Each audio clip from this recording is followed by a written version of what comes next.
میرے نزدیک اسرائیل ہی کے توڑ کی حیثیت سے پاکستان اسرائیل سے 9 مہینے قبل وجود میں آیا.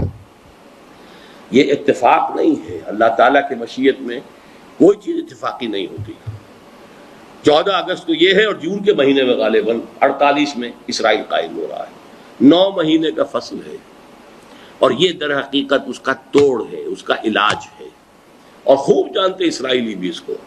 اسی لیے جیسا کہ بتایا ہے کمرور صاحب نے کہ پاکستان پر جو دباؤ ہے کہ پاکستان تسلیم کر لے، اور یہاں کی انٹرنل لابیز بھی ہیں اور ہیں جو بھی یہاں کے سیکولر سیاستدان ہیں، انہیں ان چیزوں سے کیا سر روکا؟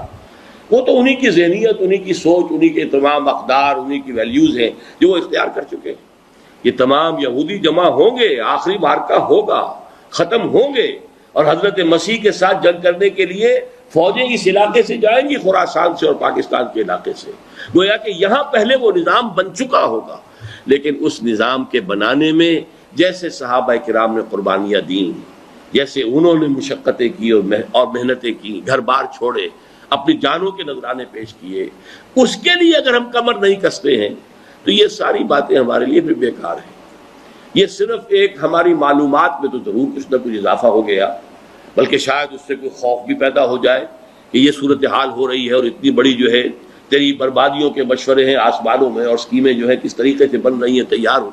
لیکن یہ کہ نتیجہ برعکس نکلنا چاہیے کہ تند یہ بادیں مخالف سے نہ گھبرا ہے عقاب، یہ تو چلتی ہے تجھے اونچا اڑانے کی.